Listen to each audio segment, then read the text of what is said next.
Di sekolah, tempat yang seharusnya menjadi ruang aman untuk belajar dan berkembang, justru menjadi panggung kekerasan verbal, fisik, hingga kekerasan psikologis yang membekas dalam. Kasus bullying pada remaja bukan lagi sekedar kenakalan biasa, melainkan bentuk kekerasan yang bisa berdampak panjang terhadap masa depan korban. Dalam kisah ini, kita akan menyelami realitas pahit dari para remaja yang menjadi korban, dan juga saksi dari lingkaran kekerasan yang terus berulang. Mari kita buka mata, telinga, dan hati, karena setiap suara korban adalah panggilan untuk perubahan. Halo semuanya, selamat siang. Perkenalan, nama saya Dimas Caturusmantoro dengan NPM 2441017. Ya, dengan saya Vincent Leonard Benawan dari Sekolah Kansas atau Kanisius Surakarta. Oke. Di sini saya akan melakukan wawancara terhadap adik ini tentang kasus pembulian.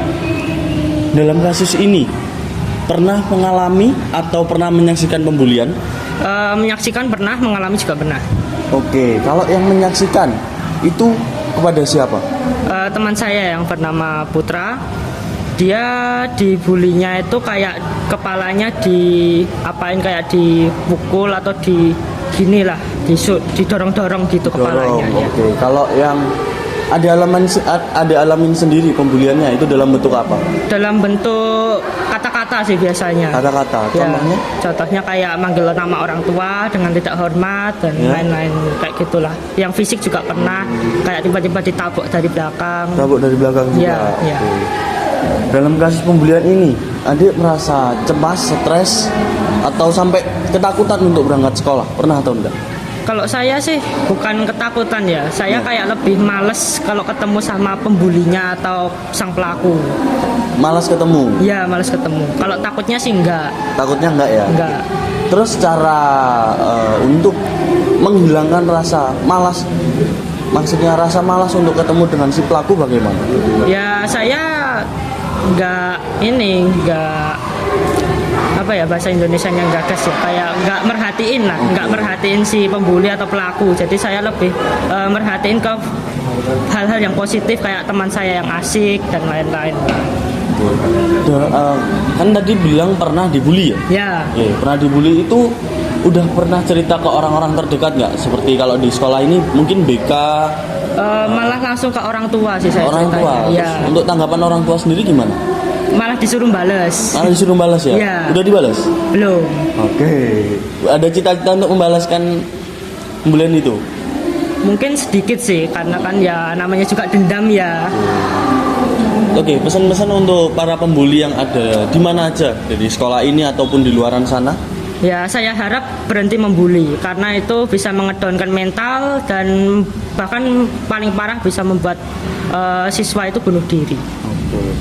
Oke, mungkin sekian untuk wawancara kali ini. Terima kasih. Bye. Halo semua, selamat siang. Dengan saya Aura Erlangga Adam Binawan dengan Mas Gabriel Larka, bisa dipanggil Larka. Oke. Sekolah di mana? SMP Kanisius 1. Oke. Ya, di sini Mas Arka pernah mengalami pembulian atau melihat pembulian nggak? Kalau saya belum pernah. Belum pernah. Kalau melihatnya mungkin cuma dari teman, tapi lewat kata-kata biasa gitu. Contoh pembuliannya itu gimana, Mas? Kalau bisa dijelasin sedikit aja. Adanya itu di rumah saya. Di rumah saya, Ya. di rumah Mas. Ya. Oh ya. Gimana contohnya? Contohnya? Kayak dipisui gitu loh, Mas. Dipisui. Oh, Ya. berkata kasar ya? Iya. Tanggapan Mas Arka tadi tentang pembulian itu gimana? Itu terlalu menyentuh hati atau terlalu ya berlebihan lah kepada orang tersebut? Kayaknya sih, kalau saya yang di posisinya yang dibully itu, Ya. hatinya sangat tersentuh ya. Sangat tersentuh. Soalnya dikeluarkan kata-kata kotornya. Ya. Sangat menyentuh hati ya Mas ya? Iya. Oke. Gimana pesan-pesan Mas Arka untuk pembuli-pembuli itu gimana? Ya, pesan saya cuma satu, jangan ada pembulian. Karena itu bisa menyebabkan mental si yang dibully ini sangat rusak. Oke. Oke, terima kasih. Sekian. Terima kasih ya Mas Arka. Ya. Oke. Masih. Assalamualaikum warahmatullahi wabarakatuh. Oke, selamat siang. Saya Haji Bagus Prasetyo, mahasiswa Unsri Alberti. Saya ingin mewawancarai tentang kasus pembulian. Yang pertama, maraknya kasus pembulian untuk saat ini. Bagaimana sikap sekolah untuk mengubah satu hal dalam sistem pendidikan untuk menangani pencegahan kasus ini? Kasus pembulian ini untuk mengantisipasinya di SMP Kanisius 1 itu yang pertama dulu sudah pernah mendeklarasikan bahwa SMP Kanisius 1 itu sekolah yang ramah anak. Nah, kemudian yang kedua ini dari Yayasan Kanisius sendiri ini ada tentang safeguarding. Nah, ini nanti akan kami sosialisasikan ketika tahun ajaran baru. Itu untuk kasus pembulian. Kemudian jika terjadi kasus pembulian di sekolah kami sudah ada istilahnya prosedurnya. Apa yang harus dilakukan itu kami sudah ada. Kemudian untuk mengatasi misalnya agar pembulian itu tidak marak di sekolah kami ini untuk kesiswaan ada sistem poin. Jadi untuk anak-anak yang melanggar peraturan nanti ada poin, ada batas poinnya.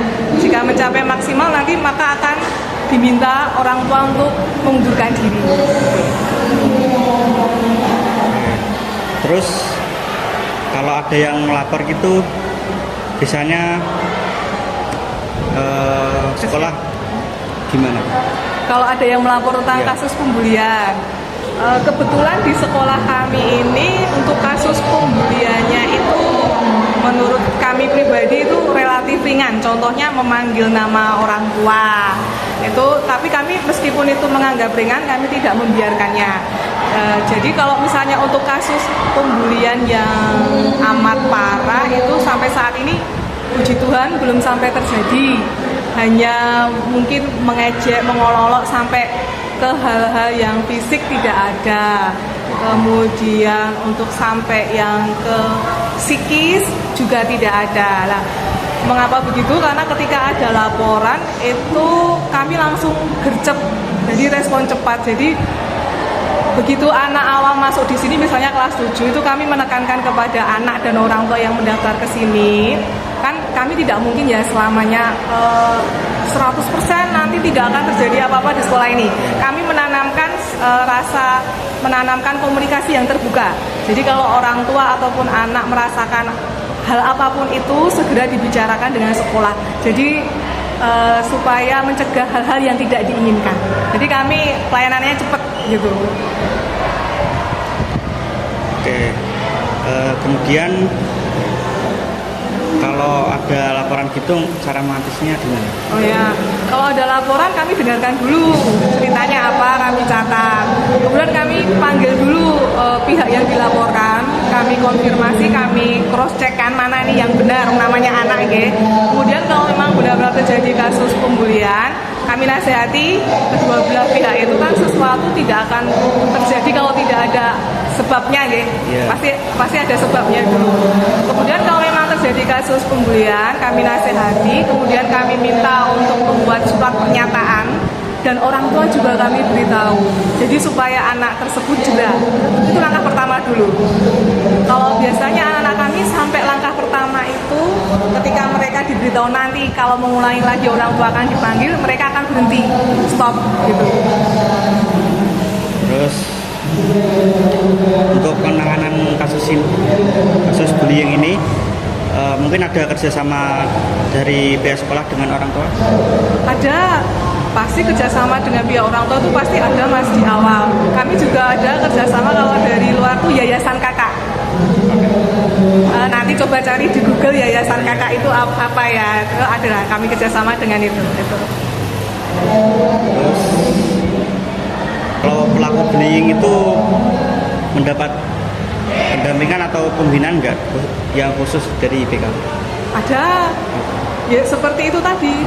Kan kalau begitu kami menerima laporan, kami dengarkan dulu kedua belah pihak, kami bina dulu, kami pantau apakah ada perubahan sikap atau tidak.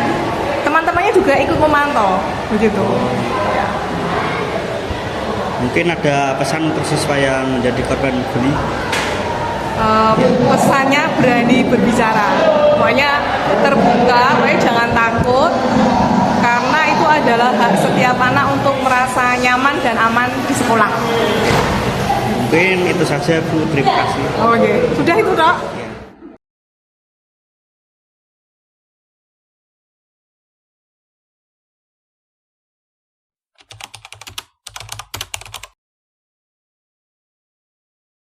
Baik, selamat pagi. Perkenalkan saya Farel Dwi, mahasiswa Unisri. Di sini akan saya mewawancarai tentang definisi bullying. Yang pertama, apa definisi bullying menurut perspektif Dinas Perlindungan Anak, Bu? Ya, terima kasih. Saya Andriani. Kebetulan jabatan saya ini fungsional ya, jadi analis kebijakan muda pada perlindungan khusus anak dan pemenuhan hak anak dan perlindungan khusus anak. Dulu struktural, tapi sekarang jadi fungsional. Kalau kita berbicara tentang bullying itu sebenarnya semua sama ya. Untuk definisi artinya itu baik dari tingkat nasional maupun sampai ke kita kabupaten kota, bahwa bullying atau kalau dalam bahasa Indonesianya itu perundungan, itu merupakan bentuk penindasan ya, satu bentuk penindasan atau kekerasan dilakukan dengan sengaja oleh satu atau sekelompok orang ya, yang lebih kuat atau berkuasa terhadap orang lain, yang bertujuan untuk menyakiti dan dilakukan secara terus-menerus. Itu bullying. Kadang ada kejadian, misalnya dia dapat bullying karena bullying itu kan macam-macam. Dia bisa mendapatkannya dari temannya sendiri, dari orang tua juga bisa, terus dari guru juga bisa ya. Jadi dari lingkungannya orang dewasa maupun dari teman sebayanya. Jadi ada 3 unsur yang harus kita ketahui, bahwa bullying itu dilakukan secara berulang-ulang. Tujuannya tuh untuk menyakiti dan ketidakseimbangan kekuasaan. Jadi ada merasa aku bisa melakukan ini karena aku lebih hebat dari dia, aku lebih kuasa dari dia, itu ya. Itu kalau dari bullying. Nah, bullying ini kita harus bisa membedakan antara bullying dan candaan. Ya, kalau bullying itu tadi menyakiti dan lakukan secara terus-menerus dan ada yang merasa berkuasa. Kalau candaan itu bisa diartikan tidak dilakukan terus-menerus tapi membuat hati orang itu senang gitu ya. Tapi perlu dibatasi juga, kadang candaan itu juga tidak membuat orang itu senang, ya enggak? Ya. Nah, kadang dengan hanya istilahnya canda, misalnya lah kita ngolok-ngolok, bukan ngolok ya, bilang, lu kurus banget sih, makan lu cacing ya, gitu. Terus dia sebenarnya bukan menyakiti, tapi cuma hanya candaan gitu. Tapi kalau orang itu sudah merasa tersakiti, itu satu bentuk kekerasan juga, namanya seperti itu. Jadi harus dilakukan harus bisa dibatasi. Kalau itu sudah menyinggung perasaan seseorang, itu sudah dikatakan bullying seperti itu. Nah, bullying ini tidak untuk mempererat pertemanan, tapi malah memperkeruh ya. Dan itu seringkali terjadi pada siapapun di lingkungan anak. Kalau kita berbicara tentang anak itu kan usia 0 sampai 18 tahun ya. Jadi perlu sekarang malah banyak terjadi bullying itu terjadi di anak-anak SD sekarang malah seperti itu. Dan perlu dilihat, kita perhatikan juga, itu sampai ada yang bunuh diri. Nah, itu jadi untuk pemerintah ya, pemerintah pusat, kabupaten, kota dan seluruh masyarakat, namanya bullying itu menjadi perhatian banget untuk kita semua, karena itu menjadi satu momok ya bagi semua yang merasa tersakiti. Karena itu bully itu bukan hanya terus langsung hilang, enggak. Itu bisa mengganggu kesehatan mental. Kesehatan mental orang itu menjadi trauma, terus menjadi dia nggak mau lagi sekolah gitu ya. Itu bukan hanya terjadi di anak-anak yang 18 tahun sampai kuliah pun ada ya. Nah, itu yang perlu memang jadi perhatian, sehingga di setiap satuan pendidikan itu sudah terbentuk yang namanya tim penanggulangan TPKS, kekerasan di sekolah. Nah, itu menangani semua, termasuk yang namanya bullying itu, karena itu menjadi perhatian bagi tenaga pendidik maupun seluruh masyarakat. Jadi itu juga orang tua ya, kadang orang tua juga, nah kadang juga bisa terjadi di rumah loh kan, apa kejadian tuh selalu. Dan kalau anak itu sudah merasa tersakiti, itu sudah salah satu hal yang perlu ditangani, itu banyak. Sehingga kami yang penanganan di sini pun psikolog itu ya banyak didatangi oleh klien-klien yang seperti itu. Nah, itu kalau kita cerita tentang bullying ya. Dan bullying ini bentuknya juga macam-macam. Ada yang verbal, ada yang fisik ya. Jadi tergantung, kalau verbal itu sudah menyakiti ya sudah. Kalau fisik itu menjadi sampai kadang-kadang banyak kejadian anak itu dipukulin, memar, orang tuanya nggak terima sampai akhirnya masuknya ke kepolisian. Nah, bagaimana caranya supaya itu tidak masuk ke kepolisian? Apalagi kalau di lingkungan sekolah, kita selalu mensosialisasikan kalau ada seperti itu, ayo yang tim dari penanggulangan kekerasan di sekolah itu bergerak. Jangan merasa oh si A itu anaknya pejabat si B itu anak orang miskin. Ya udah, misalnya yang pelakunya itu anak orang kaya dengan jabatan mentereng dan lain-lain dan bisa membantu sekolah, yang namanya jadi korban malah diolok-olok lagi. Nah, itu yang selalu kami sosialisasikan, jangan seperti itu. Jadi adalah keadilan bagi pelaku dan korban, dan kita harus bisa lihat kalau berbicara tentang anak, pelaku dan korban ini kan perlu pendampingan. Dan itu yang kadang orang tua kalau sudah, itu banyak kejadian, sudah melapor ke tingkat kepolisian itu harus proses, padahal itu anak. Kadang orang tua juga ikut marahin, ikut mukul, ya itu malah yang dewasanya itu yang dihukum, ya kena pasal dia kan. Tapi kalau misalnya ini kan dengan baik dulu di sekolah, kalau misalnya tidak bisa terselesaikan, kita punya lembaga di sini yang namanya UPTD PPA, Unit Pelayanan Terpadu untuk Perempuan dan Perlindungan Anak, perlindungan untuk perempuan dan anak. Juga ada Puspaga, Pusat Pembelajaran Keluarga. Jadi mereka yang konseling di situ, kalau memang sudah terjadi hal-hal yang memang perlu penanganan dari Puspaga dilempar ke PTD PPA.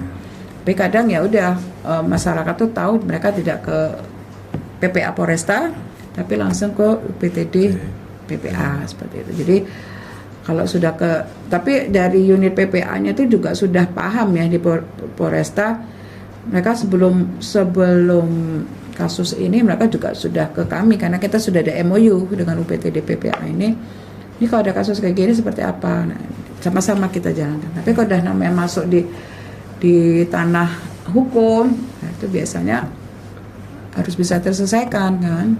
Saya kalau misalnya anak ini sudah bisa masalahnya terselesaikan, nggak harus tingkat yang lebih tinggi. Biasanya seperti itu. Itu kalau bicara tentang bullying. Nah, itu tadi juga ya sudah bisa menjawab yang nomor 2 ya.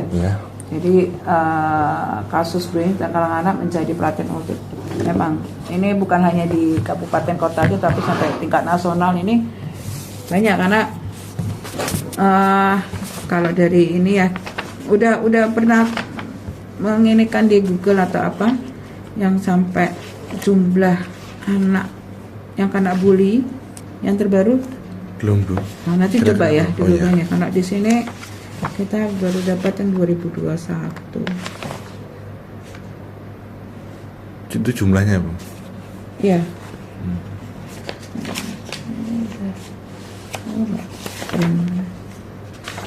Ada prosentasenya apa? Tapi tahun 2021. Ini coba tak printnya satu.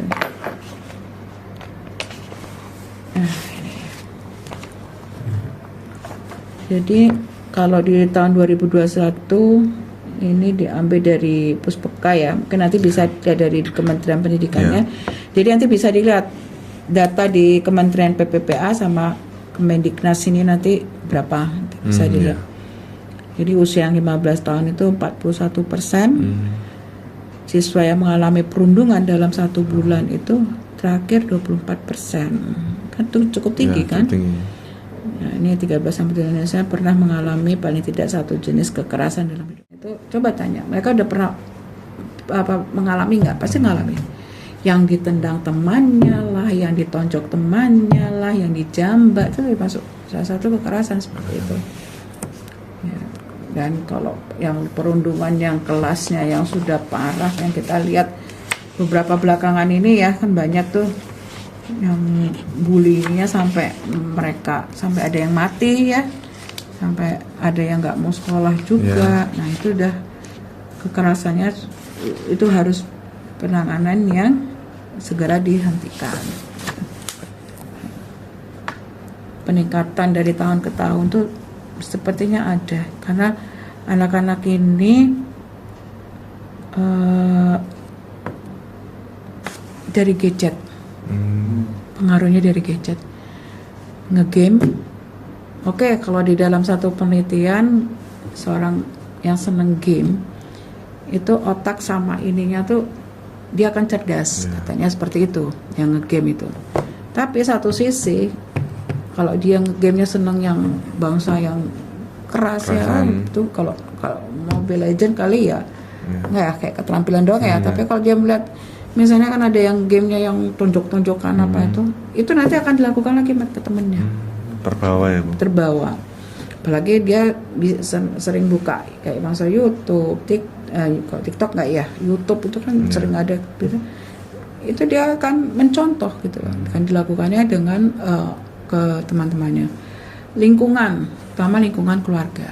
Jadi boleh kita mendisiplinkan anak, tapi ada disiplin positifnya. Fisik, tolong jangan main dengan fisik gitu loh. Karena kalau dengan main fisik itu anak fisik verbal itu anak udah traumanya kan ngeri nantinya. Ke depannya seperti apa? Ada kan cara-cara lain. Saya yakin pasti guru tuh paham gitu. Tapi apabila si anak itu membuli dia, ya janganlah diam juga gitu loh. Pasti sekolah itu ada pelajaran untuk karakter anak, pembangunan karakter anak itu pasti ada. Ayo disosialisasikan terus, anak tuh jangan hanya sekali terus habis itu besok enggak. Saya selalu menyarankan tiap pagi sebelum masuk, baik di agama Kristen, Islam apa apalagi negeri, ya berdoa, terus diberikanlah edukasi anak, harus ada tiap pagi aja. Hanya 5-10 menit itu pasti anak-anak akan terekam. Apalagi yang masih SD. Nah itu yang menjadi harapan kami untuk bullying ini akan bisa dicegah gitu, bisa dicegah sehingga tidak ada lagi yang berkepanjangan bullying yang bisa membahayakan anak. Dan parenting ke orang tua juga perlu. Tapi alhamdulillah di Kota Solo ini mulai dari TK, SD, SMP, SMA, SMK, SLB kita sudah berkomitmen bahwa karena sudah mendeklarasikan sebagai sekolah ramah anak, sama-sama kita menjadikan sekolah yang ada di Kota Solo ini sebagai sekolah yang ramah anak, bisa memenuhi pemenuhan hak anak dan untuk perlindungan khusus anaknya. Kita ada gugus tugas KLA-nya itu. Pesan atau imbauannya ya kita cari solusinya kalau sudah terjadi ya. Kalau ini kan pihak-pihak mengetahui adanya kasus bullying, ya bisa dilaporkan dan nanti dari sini kan. Tapi biasa kita kalau yang menunggu dari masyarakat itu dan mungkin nanti yang terutama kita ini kan yang korban dahulu ya, korban dahulu bisa melaporkan, atau misalnya kalau di sekolah ya itu tadi saya cerita, diselesaikan dulu sekolah bagaimana kalau sampai mentok boleh silakan ke perlindungan anak seperti itu. Jadi jangan diam saja. Makanya itu memang lebih baik mencegah daripada menangani ya, Menangani, istilahnya ya. kalau kayak gitu kan. Karena kita nggak mau ada terjadi pelaku-pelaku lagi yang nanti karena besarnya itu nanti kadang kayak kemarin kita nangani kasus kekerasan. Oh dulu tuh kayak gitu tuh nggak apa-apa, cuman bercanda itu. Bercandanya sekarang kan sama dulu kan beda. Kalau dulu ya bercanda murni bercanda, tapi kalau sekarang kan enggak. Kalau nggak santang ya fisik, ya kan. Oke, ada yang lagi mau ditanyakan dari ini? Sekiranya cukup, terima kasih Ibu. Sekian saya tutup Ya. untuk wawancara ini. Terima kasih, sampai jumpa lagi.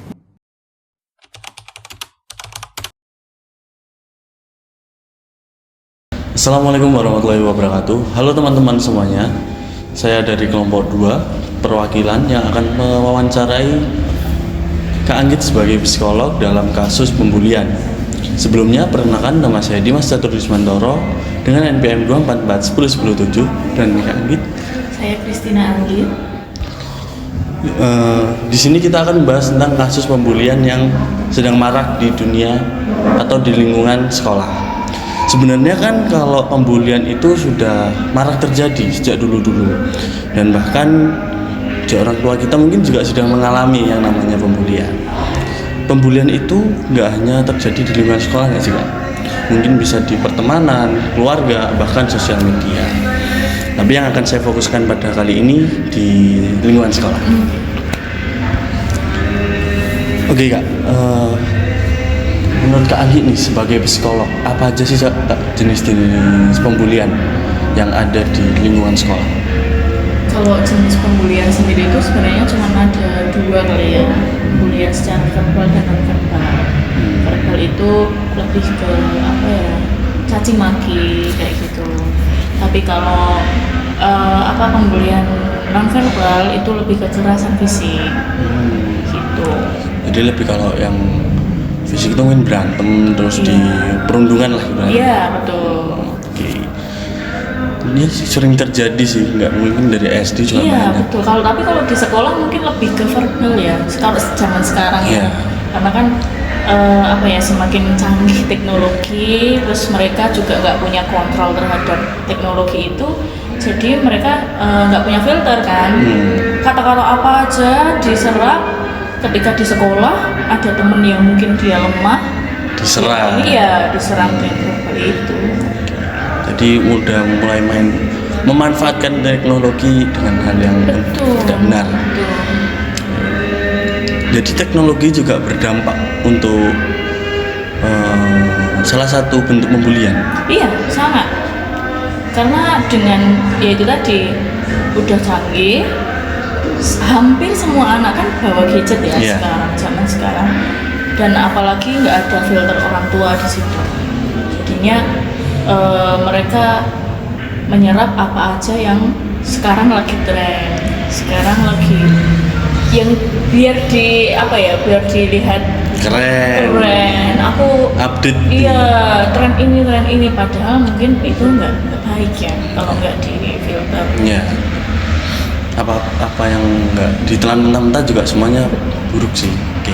Selanjutnya nih Kak, menurut psikolog apa sih yang mendorong pelaku untuk melakukan pembulian? Alasan. Iya, alasan. Mungkin sebenarnya pembulian itu tuh bisa terjadi karena latar belakang keluarganya. Latar belakang keluarga. Iya, bisa jadi di keluarga itu dia tidak diberikan kasih sayang yang penuh. Jadi dia itu melampiaskan. Misal seperti gini, contoh film Jumbo yang sekarang ini baru booming, itu kan juga terjadi pembulian kan terhadap tokoh utamanya. Karena apa? Karena si Don ini, tokoh utamanya itu tuh di dalam keluarganya tuh sangat disayang. Dia sangat dicintai, sangat disayang gitu. Sementara yang membuli si Atta ini, dia itu dari keluarga yang berkekurangan gitu. Bahkan orang tuanya kan udah nggak ada, dia hanya tinggal sama kakaknya gitu. Jadi dia iri. Nah, iri ini yang menyebabkan dia kayak membuli si Don ini. Gitu. Seperti rasa tidak terima. Iya. Jadi faktor utama individu itu membuli anak-anak lainnya itu adalah itu tadi dari keluarga. Si sifat iri. Untuk kan pembalasan dendam itu banyak ya, nggak harus tentang kepembulian, mungkin bisa dilarikan kemana gitu biar mungkin biar para pembuli ini tuh sadar nggak ketika dia iri, ketika dia sakit hati dan tidak terima, dia nggak harus membuli orang. Itu gimana? Apakah ada hal-hal yang harus dilakukan oleh yang Sebenarnya kalau kayak gitu tuh kembali ke individunya ya. Cuman kan ini konteksnya di sekolah ya. Mungkin yang bisa dilakukan adalah dari ininya, screening dari guru BK-nya. Tapi tetap balik lagi sih, karena pondasi utama anak itu berkembang dengan baik dari keluarga. Jadi memang harus ada support dari keluarga, kemudian ada support dari sekolah juga untuk screening anak-anaknya gitu, murid-muridnya mungkin, bahkan di mahasiswa pun itu juga perlu gitu. Karena lebih ekstrim kan kalau di perkuliahan ya itu, menurut saya sih gitu. Oke. Dalam kasus pembulian, menurut pandangan psikolog, bagaimana dampak pembulian terhadap pengaruh perkembangan emosional dan sosial pada korban? Pada korbannya Ya, ya. apa yang dialami? Kalau jangka pendeknya, mungkin ya dia akan trauma. Jadi kayak menutup diri, lebih introvert gitu.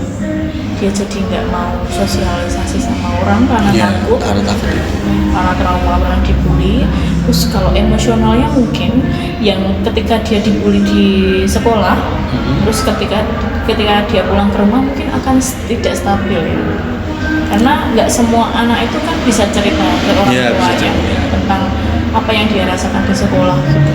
Nah itu bisa pengaruh ke emosionalnya, dia jadi lebih menutup diri. Ya menutup diri, terus emosionalnya itu tinggi karena dia takut kalau ngomong ke orang tuanya ini akan jadi masalah besar, kan berkelanjutan. Ya kan berkelanjutan. Kalau tidak ngomong ya mentalnya yang dia terserang. Iya, emosionalnya dia yang akan terserang gitu. Terus cara menanggulanginya biar dia bisa biar mentalnya tidak kena, terus ya kuat tahan banting gitulah dengan terhadap pembulian, itu gimana? Itu proses ya sebenarnya, karena kita pun nggak tahu ya kapan kita dapat bully dan di mana itu kita nggak tahu gitu. Kalau emang udah rentan dianya, udah sering gitu dan sampai yang parah gitu ya dia harus pergi ke ahlinya, bisa ke psikolog. Itu yang paling dekat ya, atau ke psikiater. Psikiater itu mungkin bisa memberikan obat penenang. Tapi kalau ke psikolog itu kan dia akan bercerita, ditreatment dengan cara pendekatan perilaku gitu. Tapi kalau yang masih ringan, masih bisa ditangani, ya paling itu kita orang lain sih ya sebenarnya yang harus aware sama korban bully ini gitu, karena dia itu kan lemah gitu. Iya, karena udah terserang. Iya, dia nggak tahu mau gimana gitu. Balik lagi kalau misal kita melihat seperti itu, misal teman kita jadi korban atau gimana, yang kita bisa lakukan ya kita kontak orang terdekatnya dia supaya kasih support, karena sebenarnya teman-teman yang dapat bully itu hanya butuh disupport aja. Dan disemangatin.